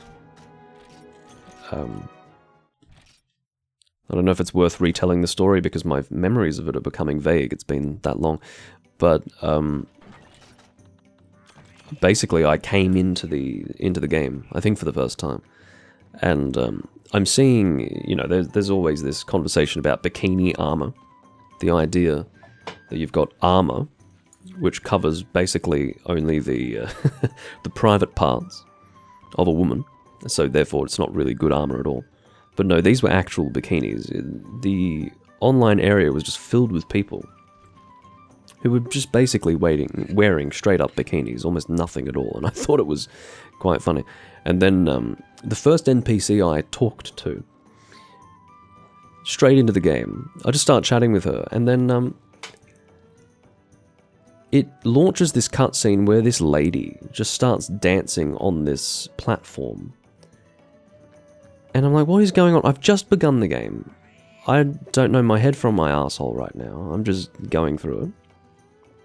And I've talked to this lady, and she's now doing this really long dance sequence. It goes on for some time. It's maybe about 3 minutes worth of a dance sequence. And about halfway through it, the sound just cuts out. And so I'm sitting here watching this dance sequence First time playing this game, with the sound just gone, and I'm like, what the fuck am I playing? It was really probably the funniest introduction to a game that I've ever had. It was, it was very, very funny.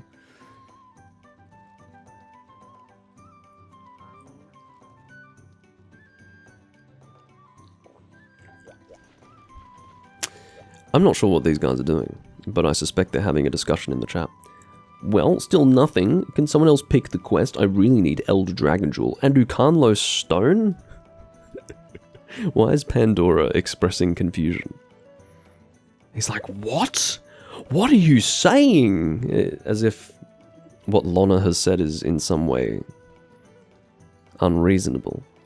To be fair, if this were a language barrier issue, question marks tend to only make things worse. Yeah, I guess we could do it, can't we?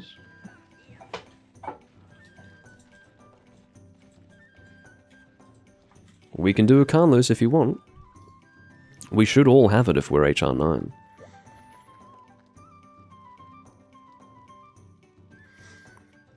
Yeah, the beginning of Monster Hunter Online was absolutely pure random bullshit. It was, because it was an MMO, right? And so, you know, when you come into the game, it's fully developed. You know, it's like being brand new and then coming into an endgame state. Because I didn't play Monster Hunter Online when it came out. I played it, I think, starting in 2017. And, yeah, wow. It was a very funny introduction.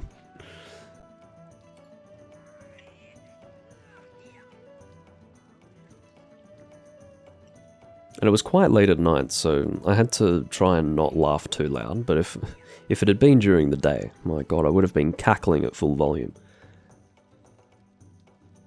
It was very funny.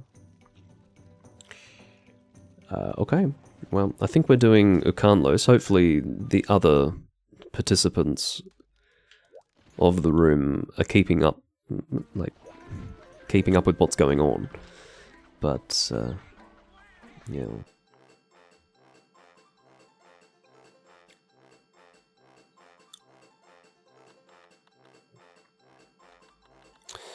Alright. So, hopefully we're doing Ukanlos. I don't really want to do Chameleos again, that's the point. I don't want to do a third Chameleos. And because that guy introduced the possibility that we might do Ukanlos, because he also needs an Ukanlos stone, I said, well, why don't we do Ukanlos? And he neither assented nor dissented to that proposition. So I'm hoping that we're on the same page and that we're going to do some Ukanlos now. Hopefully. Let's also hope that my spot hasn't been stolen, because it's Gathering Hub 2. Alright, we all seem to be the same people, as before. Let's post Ukanlos. Because I was also instructed, when the guy said that he was going to change weapons and eat, to go and post the quests, so that is what I've done.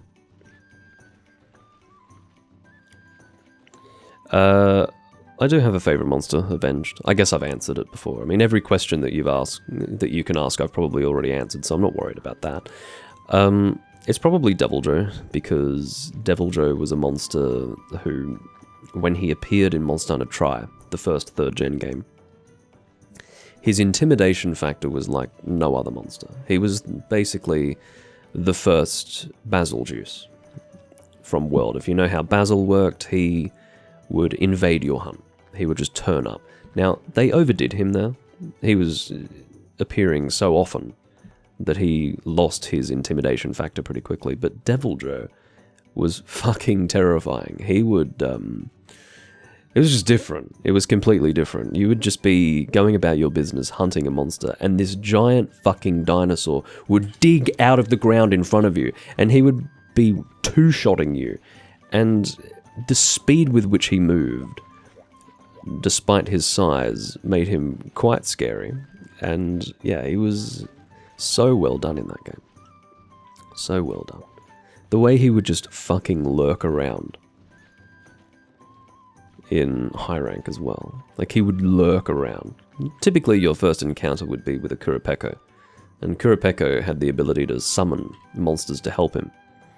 So if there were a monster roaming around in the locale, Kurapeko, who is a bird wyvern, he would basically play a song, or sing a song, that would immediately call that roaming monster to where you were fighting the Kurapeko. And so that was oftentimes a Deviljho.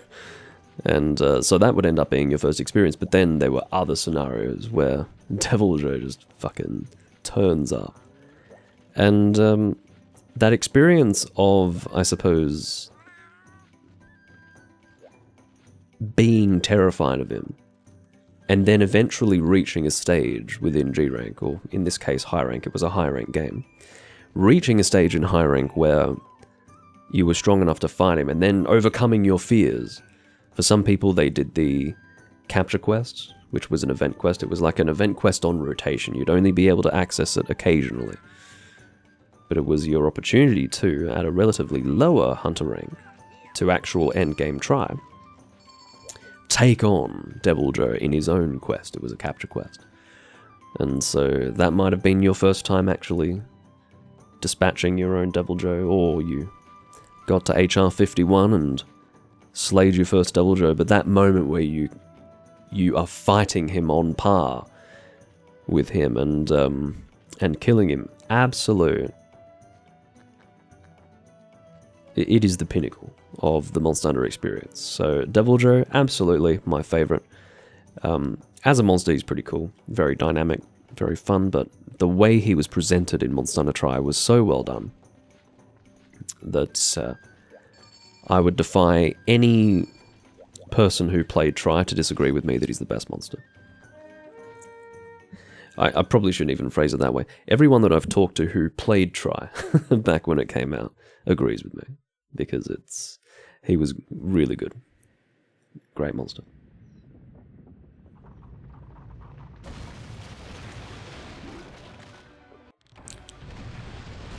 Immediately going into a dig, which is fine. I can see that Anya just tried to paintball. So for those who don't know, this is the final boss of Freedom Unite. That's why I had to access him from the urgent quest section. Because he comes up as an urgent quest and he never leaves that position. In this game you get a sort of final trio of quests, I think. It's something like, in G-Rank, something like Shen Gaoren, Yamatsukami, Ukanlos. I don't know if it's in that order. It might start with Yamatsukami, then Shen Gaoren, and then Ukanlos. Yamatsukami is your big octopus elder dragon, whom I should fight, really, in this recording, but I won't, I don't think, because I'm stuck with these guys. I'll ask them. After this, I'll ask them if they want to do Yamatsukami. Or ask them if I could post it. But yeah, I think, yeah, so you've got Yamatsukami, your octopus guy, and then Shen Gaoren, the giant crab, and then you get Ukanlos, and the idea is that in Monster Hunter Freedom 2, your final boss was a Cantor, who was the fire version of this monster.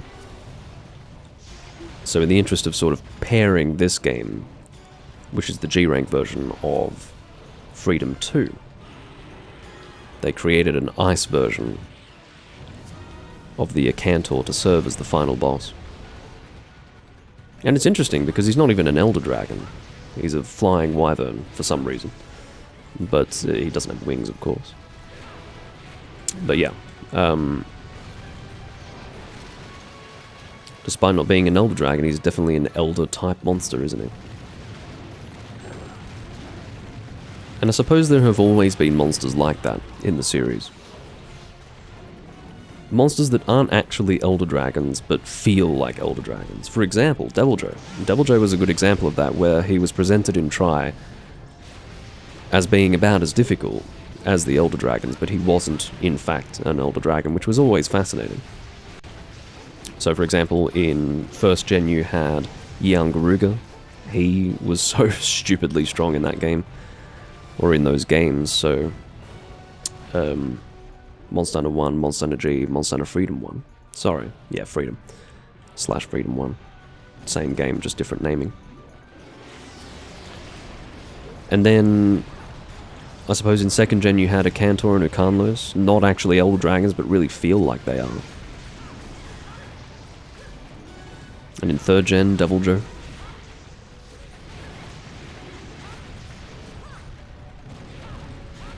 And it's fun. It adds a sort of different dimension of intimidation to the monster in question. And perhaps even a mystique. Makes you ask, why is this monster so strong or so effective?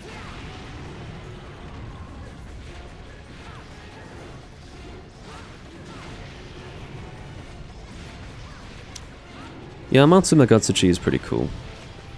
But I've never been that attached to the monster for some reason. I don't know why. I remember before fighting the monster for the first time, I was very excited to fight it. But after I fought it, and then after experiencing it quite a lot in Portable Third, didn't find myself enjoying it all that much, but a cool enough monster. Definitely innovative. It's basically a Leviathan, so using the Leviathan skeleton of Monster Hunter Tri in a game that doesn't have underwater combat. But then it's also technically not underwater, it's actually flying above you, but using the same sort of movements as an underwater monster would. An interesting idea. You can understand how they did that. When I describe it in that way, it almost sounds like they're porting an underwater monster into a non-underwater game, and then just making up for it by saying, hey, it's flying, it's not underwater. Which sounds like a cop-out, doesn't it? But in effect, and in actuality, it's quite cool. And nicely executed.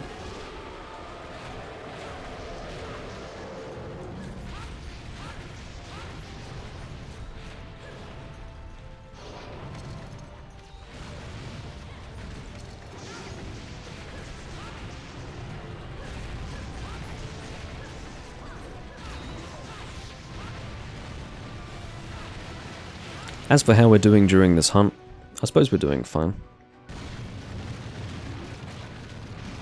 Very extreme effect, wouldn't you say, on the digging.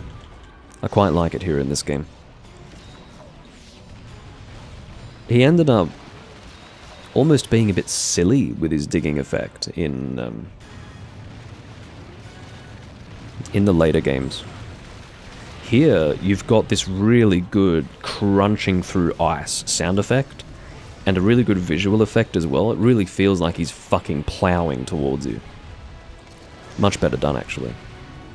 Which is funny, you know. Ukanlos in his first incarnation was better done in a certain way than in his future incarnations. It shouldn't happen that way, but it does, doesn't it? You get different people with different ideas working on the different incarnations of the monster, and some will arrive at better conclusions than others on how to present the monster.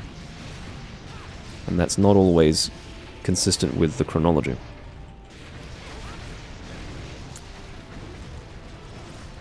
Just because it's more recent doesn't mean that it's better. And I feel that Monster Hunter as a whole is an excellent example of that. An excellent example of that principle. The tail, however, so one thing that's very unique about original Ukanlos, second gen Ukanlos, is that his tail swing is awful, absolutely awful. What it is that I think within the game's logic, it's saying that he's dragging his tail across the snow, and in so doing he creates a snow effect, like a big cloud of snow, which gives you that snowman blight. But if you're anywhere near his tail when he's doing that attack and you don't have a shield raised or something like that, you're just going to get snowman. That's it. They were a little bit easier on that, beginning with Portable Third. It doesn't have as much range to it. But in this game, my god, if you're anywhere near it, you're turning into a snowman. Snowblight, I guess it's called.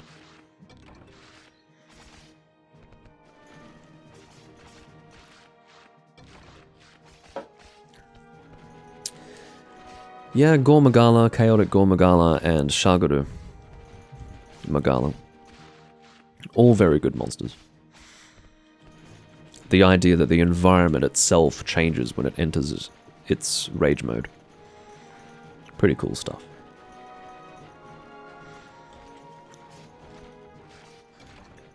Very cool monsters. Yeah, Gore Magala was a very edgy monster.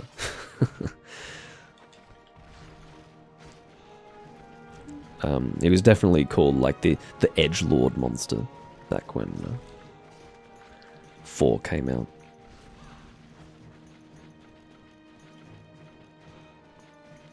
But still very cool.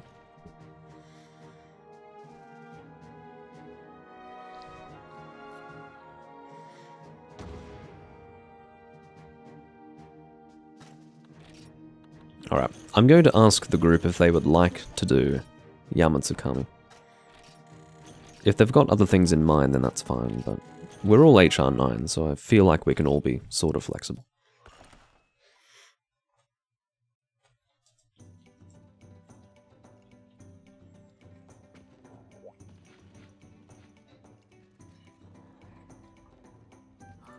I'm just going to ask. If they say no, then fine, you know.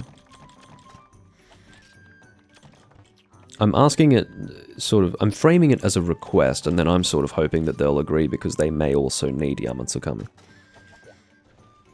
But I just felt like after mentioning him... Lorna says yeah to my request. Anya says 3 Ukanlo stones, and there's lots of question marks going on in this chat. Much confusion. Much confusion. Alright, let's get ready for Yama. Octopus guy. Yeah, Yamatsukami is the tentacle guy. A pretty weird fight.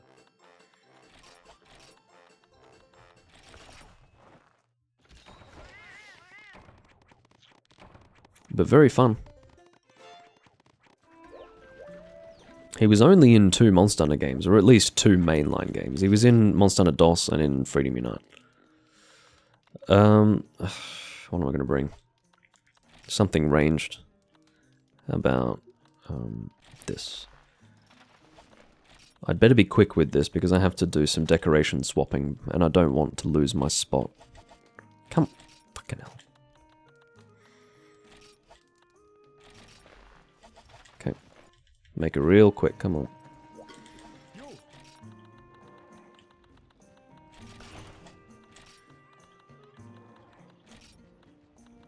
Short charge and short charge. Let's go. Quick. It's not paranoia, by the way, that I'm concerned that my spot will be taken. It happens a lot. So I requested to do Yama, and there was agreement. At least from one party. One member of the party. So there you go. What I'm going to do is go to the bathroom, and then hopefully it'll be Yamatsukami time when I get back. I'll see you in a moment.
I'm back. Not much enthusiasm from Hossein about us doing Yamatsukami. I never had fun fighting that mossy fuck. Well, geez. Yeah, Yama's a bit weird. I almost neither like him nor dislike him. As long as I fight him sparingly, I enjoy him, I suppose. But if I fight him too often, he gives me the shits. Based on the team that we've got, it'll probably be about a... Well, it'll be a sub-10 hunt, I think. This is not an older dragon that you can repel, by the way. So you're never going to encounter a weak Yamatsukami. But even at full health, with this team, I think that we can drop him. We'll drop him in under 10, for sure. Alright. I think we're good to go. What's been said in the chat? Not a whole lot.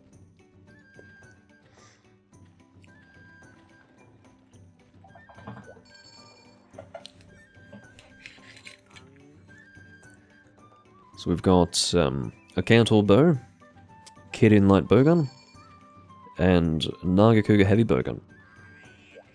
Which means we've got Pierce Dragon, Pierce Raw, I'm going Pierce Raw, and Lorna, well, I'm not sure what he's doing. Could be doing Cluster, which I don't think I've seen done on Yamatsukami before. Would be interesting.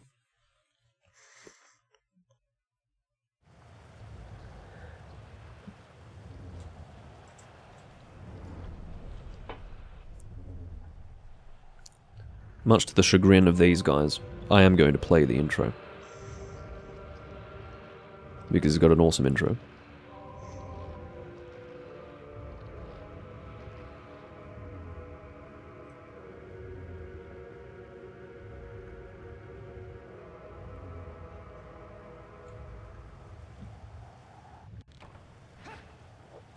Alright.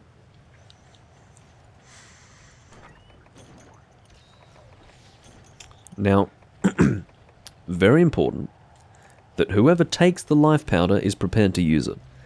Now that sounds really obvious. What I just said sounds like an absolute freaking no-brainer, but the way this monster works is that he has an insta-kill attack. But there is a narrow window in which a member of the team can use a life powder to save a person who gets hit by the attack. Basically, Yamatsukami will suck you in. Or attempt to suck you in, and you can either avoid it or not. Depends on how attentive you are to what the monster's doing. And if you do get sucked in, between the moment he sucks you in and the moment that you fall to the ground, and then roll onto your back, which I'm going to guess is about a, let's say, 5-second period of time. If you're life powdered during that time, you will survive. If you are not life powdered, you will die. Guaranteed. Irrespective of defense, it's just an instant kill attack. And you can be saved by a life powder, but if one does not go out, you just die. So that is why life powders are included in the box. And in my opinion, if you take one of those life powders, that is tacit...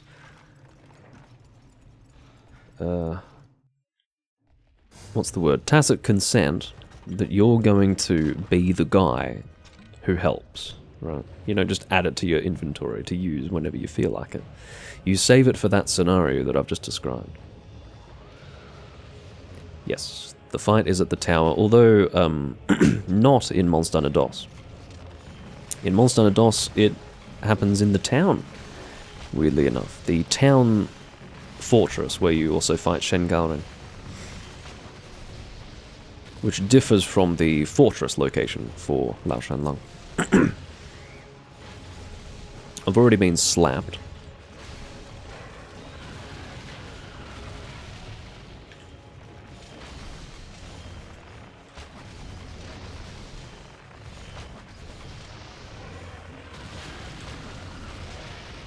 As you can imagine, the facial region is where you want to be aiming for.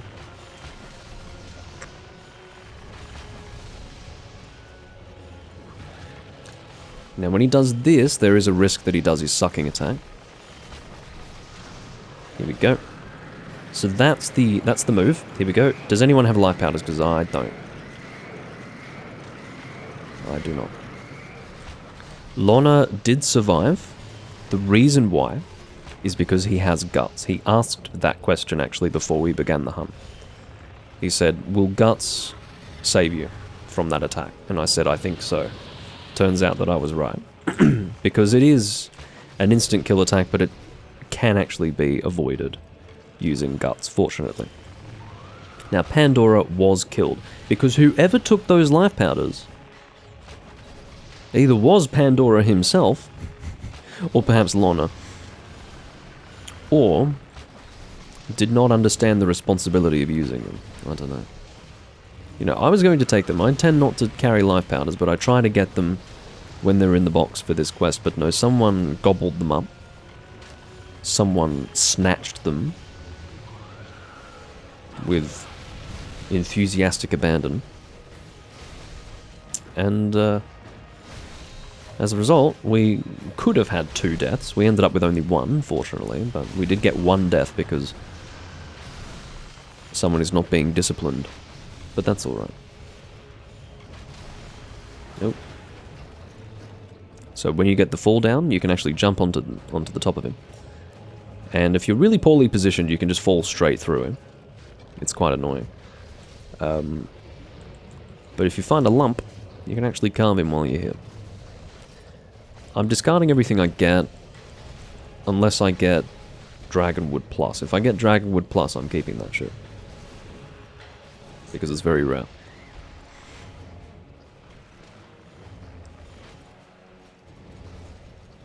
I think you can get it from carving, but I could be wrong.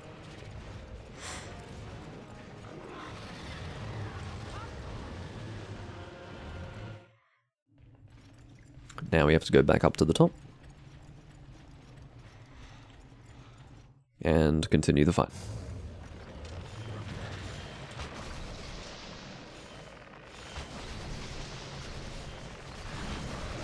Sucking time. Is he coming this way? No, he's going that way. Come on, Lorna. Guts is a really, really good choice. I mean, I don't think it's necessary because... Aha, so what Pandora just did was he threw Tranks during the sucking animation. Now, what that does is it puts Yamatsukami on the ground for a period of time. It's basically your opportunity to hit him literally on the ground. He falls, but there's a catch. If you've got a team that is Blade Master oriented, which we are not, fortunately, the catch is that he will not go up to the top of the tower for some time. What he will instead do is float just slightly above. Now, if you're using Blade Master, you have to hit the tip of these tentacles, which, as I understand, is not a great hit zone, and also, it's kind of annoying, because the access is limited to the tip of those tentacles. They're moving around a lot, and they're annoying. He's not actually flying to the top, he's slamming down. I can't see shit. I literally could not see where to avoid him. But yeah, this is what happens when you trank him. In my opinion, it's not worth doing. It's not beneficial. Team DPS ends up being better if you don't trank him during the suction, but it's a little Easter egg, I guess, that you can do. I think it's shit. Alright, he's going to slam down again. I'm just going to dive. No. But yeah, it's mostly problematic if you've got a Blade Master team. If you've got a Gunner team, it's neither here nor there. But I wouldn't really call it an advantage to do this.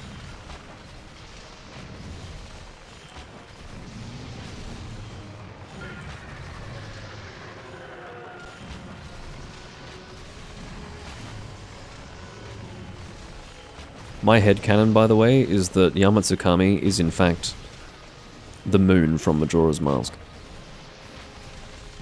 Because they've got the same mouth. If you've seen Yamatsukami's mouth, and you've seen the moon from Majora's Mask, it's very similar. So, I've decided that that's my headcanon. He's already dead. Poor bastard. Oh, you poor thing. You had no chance, did you? Oh. By the way, he has a very long death animation, but you can immediately carve him. Immediately. Let's get some Yamatsukami fluid. Ooh. What kind of fluid are we talking about here? Anyway, we're getting his fluid. And, it's being extracted with a knife. Makes sense to me.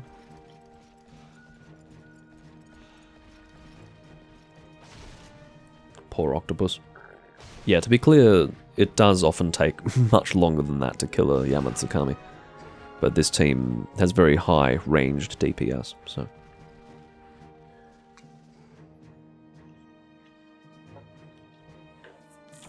Quite well done. I shouldn't say high ranged DPS, more like high ranged damage. But also DPS as being good, I guess. Okay. Good stuff.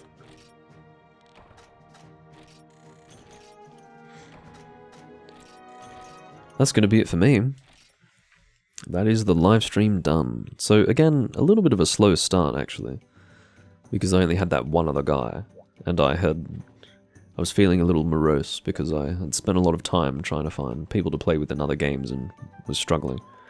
And the best that I could do was like this one guy, alone, in a room in Freedom Unite.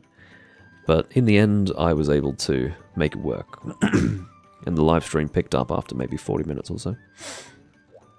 So yeah, that was good. I will see you all in the next recording. This will be the first YouTube upload in like a month and a half, but whatever.